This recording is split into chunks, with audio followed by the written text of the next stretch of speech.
السلام عليكم ورحمة الله وبركاته. خيار شرفت لسود وهذا وجهنا أبيض إن شاء الله هدي إله يرادو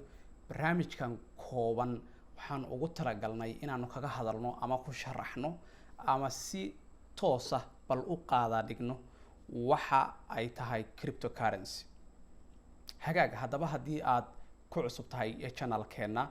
سي أدو دي رجلسيد شقدنا وحن كعصنا يا فضلا إن هذا حلقة هوسي آد فيديو قال لايك ريسيد haddii aadan horey u subscribe garayn channelka ama page-keena haddaad ka daawanaysid aadan horey u like garayn fadlan like garay ama subscribe garay youtube-ka haddaad youtube-ka ka daawanaysid labadaa qodobba fadlan isku dar aad iyo aad u mahadsantahay marka waxaan rabaa inaan si qoto dheer aan uga hadalno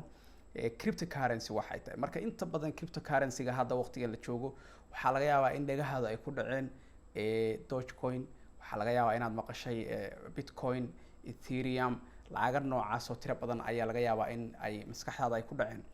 sometimesna waxaa laga yaabaa inaad isweydiisid waxaan wax jira miyaa waxaan iska sheeka qof baa lacag ka sameeyey qof baa lacag ku khasaaray dad baa lagu dhacay waxyaabo badan oo mugdi ah oo maaragtay ku saabsan cryptoda ayaa laga yaabaa in ay maskaxdaada ku jirto ama aad isweydiinayso su'aalahaas marka waxaan rabnaa su'aalahaas oo dhan inaan inta badan aanu ka jawaabna haddii ilaah yiraahdo marka waxaan kaa codsanaya inaad muuqaalka aad dhamaysatid haddii ilaah yiraahdo by the time aad dhamaysatid insha allah waxaan aad fahmi doontaa barnaamijka dhan wuxuu yahay waxaadna awood u yeelan doontaa markaa go-aan adigu aad leedahay hebel baa saa sameeyey ama hebelaa saa tiri inaadan wax ku raacin laakiin wixii intaad fahantid in aad go-aan aad leedahay aad haddii ilaah yiraahdo aad adigu qaadatid aad wixii ku fahantid marka waxaan u kala dhigaynaa step by step ayaan u kala dhigaynaa si aan wixii u fahanno haddii ilaah yiraahdo marka koowaad waxaan ka bilaabaynaa cryptocurrency-gu maxay tahay si guud cryptocurrency-gu wax kale ma ahan waa lacag sida dollarku lacag u yahay ayay tana lacag u tahay laakiin dollarku waa lacag la taaban karo oo warqado leh ama wax la mid ah laakiin tan waxaa la yidhaahdaa waa electronic macnaha currency oo kale ama electronic oo kale weeye electronic marka waxbaa u dheer marka iyada halkaas rabnaa marka waa lacag online ah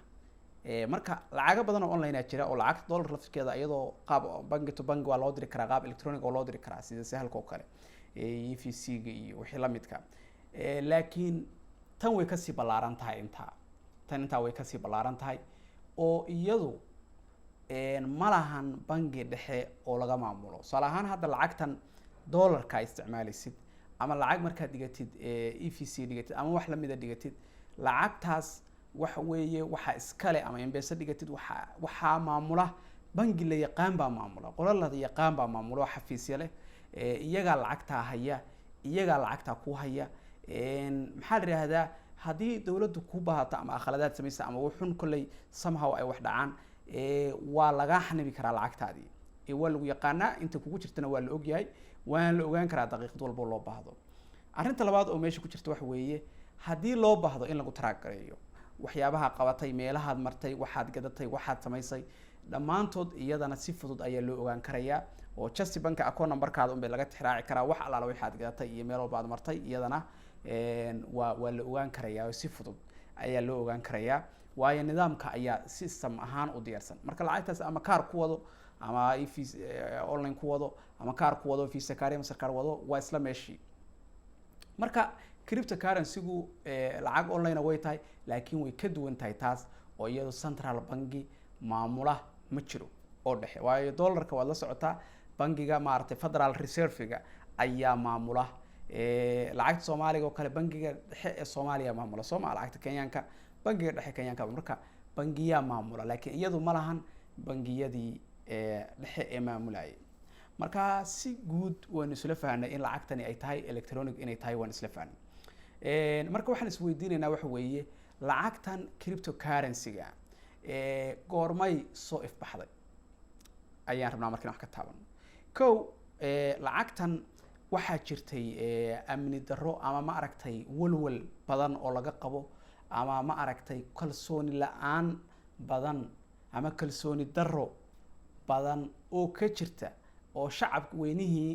ay u qaadeen dawladoodii ama bangiyada dhexe siiba Mareykanka iyo meelaha la midka ah siiba arrintan waxay dhacday markii financial crash ku dhacay suuqa Mareykanka uu burburay oo crash u dhacay oo maaragtay stockii iyo suuqyadan maaragtay caalamiga suuqii badeecadaha suuqii saamileyda waxaas oo dhan uu hoos u dhacay marka ayaa waxa weeye market crash ayaa dhacay oo dad badan shaqo la'aan ay noqdeen shirkado badanna way sixdeen 2008 iyo meelahaas weeye marka wixii markaa loo gaaray ayaa waxaa timaaday lacagtan cryptocurrency-ga ah iyadoo xal u raadinaysa taas ayaa lagu soo beegay waa laga yaabaa inaysan u raadinayn waa laga yaabaa inay kusoo beegmatay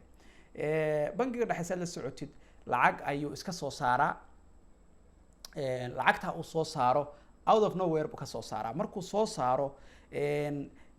haddana lacagtaas looma sinna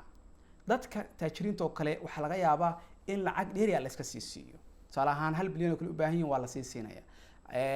hadday khasaaraana ganacsigooda waa la kabaa oo dowladda dhexe kabta inta badan qaabkaas oo kale u diyaarsan yihiin halka dadkii shacabka ahaa ama shacabweynihii iyaga hadday khasaaraana cid kabtana ma laha lacagtiina waa ku qiimo dhacdaa marka dambaysa waayo tusaale ahaan adiga waxaa laga yaabaa in lacag yar ama dhowr kun ama $1,000 oo kale mushaarkaadu yahay sanadkii guriguna 500 oo kun yahay guri Mareykanka ku yaal ama Yurub ku yaal ama milyan yahay mushaarkaada inaad aruurisid oo guri gadid waxay kugu qaadanaysaa 40 sano laakiin lacagtii aad ku jabayso ku baabaysay way qiimo dhacaysaa marka dambaysa marka lacagtii ma goyn karto guri marka wixii guriga 10 sano ka hor lacagtii goyn kartay 10 sano kadib ma goyn karto guri macnaha marka concept ahaan way iska fahmaysaa si uu isu bedbedelayo waayo lacagtan waxa ku dhacaysa mar walba inflation baa ku dhacaysa dawladdu mar walba waxay sameynaysaa lacag badan oo tiro badan oo kale ay out of nowhere intay ka soo daabacdo ay suuqa ku soo daadinaysaa marka taas waxay keentay runtii in khasaaro badan ay shacabkii la kulmaan inflation ka bixi waayaan dadkii minus iyo deyma ka bixi waayaan iyo waxyaabo badan oo kale marka adigu market crashka markuu dhacay ayaa qoladan ay timaaday lacagtii ugu horeysay oo cryptocurrency-ga waxay ahayd bitcoin lacagtan la yiraahdo waxa sameeyay nin miya manguruba lama yaqaan laakiin wuxuu ahaa Satoshi marka Japanese ayaa lagu tilmaamaa inuu qofkaasi ahaa inay group yihiin waa laga yaabaa inay koox yihiin waa laga yaabaa laakiin cid identity-gooda rasmiga taqaan ma jirto sababtoo haddii identity-gooda la yaqaano dee qaabkii wixii u sameeyeen ayaa la fahmi karaa hadhowna marka way adkaanaysaa marka bitcoin qaabka loo sameeyay ama lacagtan cryptocurrency-ga ah lacagahoo dhanna qaabka un bay raacaan blockchain wax la yiraahdo ku shaqeeyaan waxay ahayd qaab aan cid gaara lacagtan aysan maamulkeeda full ahaysan oo hadhow qof walba uu qayb ka noqon karo lacag cid xanimi kartana aysan jirin macnihii wax guud inuu yahay barnaamijka marka saan marka u sharaxna taas bitcoin waxay ku shaqeysaa wax la yiraahdo peer to peer marka waxay ka dhigan tahay systemyo kala duwan ama serverro kala duwan ayaa khadka ku jira way isla egyihiin hal server kaliya wax ma ansixiyo hadda waad la socotaa bangiga shaqadiisu maxay tahay maxaa bangi uga baahannahay ma isweydiiso weliga bangiga shaqadiisa dhowr qodob uu qabtaa inta badan kow markii lacagta siiba laga hadlaayo waxa uu sameeyaa bangigu wuxuu verify gareeyaa transactionka lacag baa dhigata horta marka koowaad wuxuu ku furayaa balance bangigu ku furayaa waa koon ku furayaa balance ay kugu jirta marka waa balance-gii lacag baa dhigatay $1,000 $100 waxbaa dhigatay qodobka labaad bangigu sameeyo waxa weeye transaction verification transactionka ayuu bangigu wuxuu ku sameeyaa wuu verify gareeyaa wuu xaqiijiyaa macnaha tusaale ahaan hadda bangigaada markay $100 kugu jirtay oo aad soo dalbatid inaad $120 la baxdid bangigu wuu fiirinayaa balansigaadi buu fiirinayaa ma ugu jirtaa qofkan may hadday ka yartahay lacagtu uu ku ogolyahay inaad saarto intay rabto laakiin hadday ka badan tahay wuxuu leeyahay lacagtan ma gaarsiisna ama balansigaada way ka badan tahay marka ma awoodid lacagta ka shubatid ama kala baxid akoonkaada marka uu ka xaqiijinaya wuxuu kaloo bangigu xaqiijinayaa inaadan laba meel isla markiiba kala bixin tusaale ahaan $100 baa kugu jirtay laba xafiis oo bangiga ah baa tagtay isku mar lacagtii haddii laga saaro iyadana waxaa imaanaysa inaad laba jeer 100 la bixi kartid adoo kugu jirta 100 ama hadday kun kugu jirtay 1,000 hal mar la bixi kartid marka bangigu saa darteedna wuxuu sameeyaa wuu loo gareeyaa transactionka koowaad ilaa ay dhamaato transaction kale lama ogola in la sameeyo haddaan loggaas uusan sameyn ama bangiga flowgaas uu ku jiro waxaad awoodaa in 10,000 hadday kugu jirtay in 5 jeer aad la bixi kartid ama $1,000 oo kugu jirtay inaad 5 jeer la bixi kartid laakiin isku mar aad la baxdid haddii la yiraahdo marka taana marka bangigu waa arrinta kale uu qabanayo weey marka arrintii bangiga ayay waxay u bedeleen in hal centralized buu bangigu ahaa, hal meel baa maamuleysay lacagta, in lacagtii hal meel aydan laga maamulin ee meelo badan laga maamulo. waayo marka saan tilmaamnay waxaa loo baahan yahay akoono markii transaction ama payment network laga sheekeynayo, network lacag la isugu diri karo ama wax lagu kala gadan karo markaanu ka hadlayno ama rabno inaan sameyno. waxaan u baahannahay akoonno inaan abuurno, waxaan u baahannahay balances lacag in la macnihii akoonkii wax la dhigi karo oo kale ama wax lamid ah. waxaan u baahannahay transaction oo ah in macnaha la xaqiijiyo ay dhacaan, salahan waxbaad dhigatay, waxbaad kala baxday, waxbaad ku gadatay, waxbaad ka jarmatay, ka lacagtaad in wax ka jarjarmaan marna wax ku dardarsamaan. arrinta kale oo marka meesha yaalla waxaa loo baahan yahay server kaasoo xaqiijiya oo transactionka soo marto oo bangigu waad la socotaa wax walba sameynaysid, serverka weyn bangiga waa inay ku dhacaan oo laga xaqiijiyo. marka intaas ayay iyaguna waxay ka dhigeen decentralized, meesha hal bangi maamuli lahaa yaa qof walba intaas oo kun oo waxa weeye bangiyo yaryar macnaha oo kale qaab ah ayay sameeyeen oo markaas xaqiijinaya transactionkii. meesha hal qof ama hal meel ay maamuli lahayd, qof walba transactionska qayb ka noqon kara, waana wax furan, wax xitaa cid u xiran maaha. marka qof way adag tahay inuu intuu wax isku dhufsado salahan uu dhaho 50 milyan baan maanta la baxayaa, oo asagu saaxiibadiis intuu laaluusho oo kale ama asaga iyo 10 qof oo kale intay heshiiyaan in 50 milyan oo kale hal mar ay la baxaan oo kale oo ayaga kaliya saas oo kale ma ah, macquul ma. haddaad $2 la baxaysid iyo haddaad 50 milyan la baxaysid waa in dhammaan serverada daaran oo dhan ay soo xaqiijiyaan.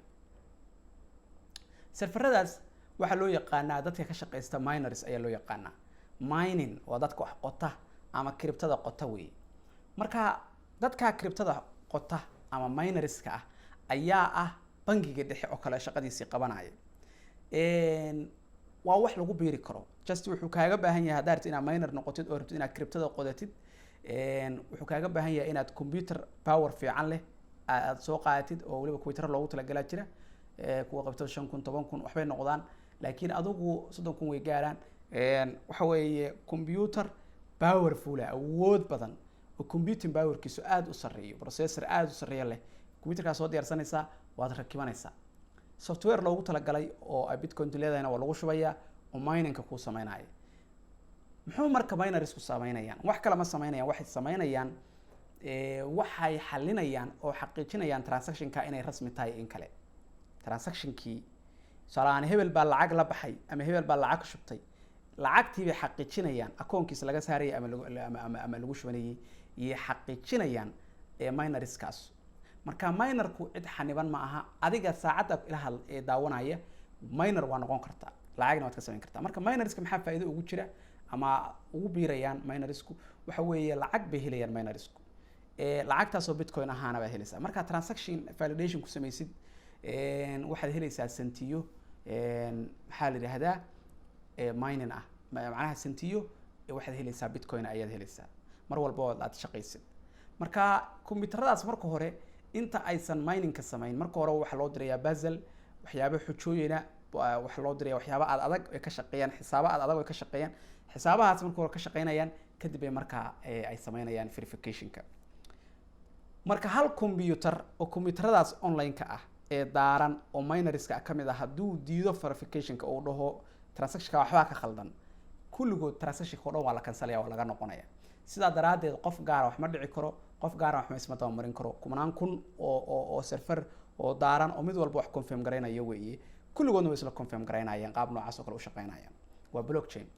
marka la verify gareeyo transaction, tusaale ahaan hebel ayaa wax dhigatay $100 akoonkeedii ama $100 bay kala jaratay, way verify markii la verify gareeyo ama qof baa verify ama group koox kamid ah verify gareys, waxaa ledgerka loo dirayaa dhammaan server walba ama miner kasta oo ah kuwii dadkii qodanayay maartay cryptada waxay haystaan ledgerkaas oo transactionskii de maxaa la dhigtay marka ledgerkaas la update gareynaya, waa sida accounting oo kale.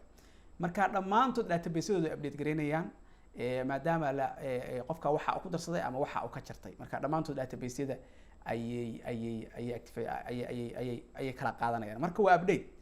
kan maanta kusoo biiray iyo kan shalay shaqeynayay iyo kan dhowr bilood ka hor iyo sanado shaqeynayay serveradaas dhammaantood update bay kala qaadanayaan oo way isla socdaan mid walbana wuxuu og yahay transactionka waxa la qaatay ayuu og yahay marka arrinta kale isweydiinaysa waxa weeye macallin okay waa fahanay intaas jiraabiyada waa fahanay arrintaas laakiin waxa weeye sidee anonymous qof ku noqon karaa waayo intaasoo kun oo bangi ayaaba xaqiijinaysa wixii de qofku anonymous see isku qarin karaa qofka soo lama ogaanayo intaasoo qof soo xogtiisa ma haynayso in hebel waxa uu sameeyay may saas maaha bal wuxuu isticmaalaa public iyo private key ayuu isticmaalaa marka cryptada marka isticmaalaysid waxaa jira public key iyo private key marka private keyga adaa iskale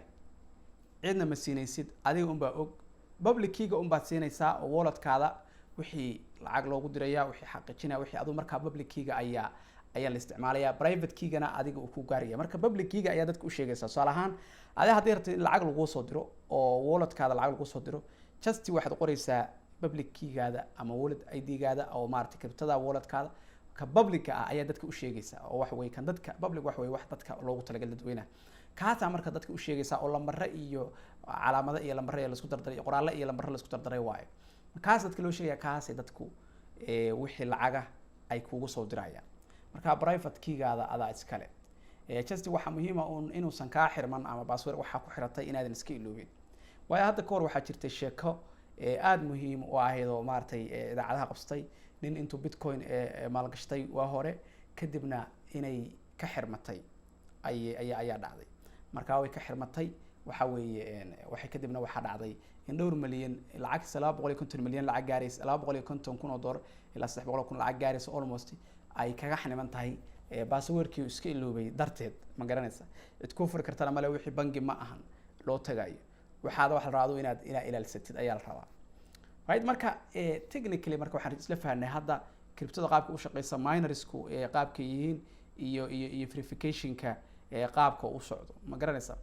iyo in miner walba uu helayo qof walba oo cryptada qota uu helayo xogaa abaalmarina marka technically cryptadu qaabka u shaqeysa waxa weeye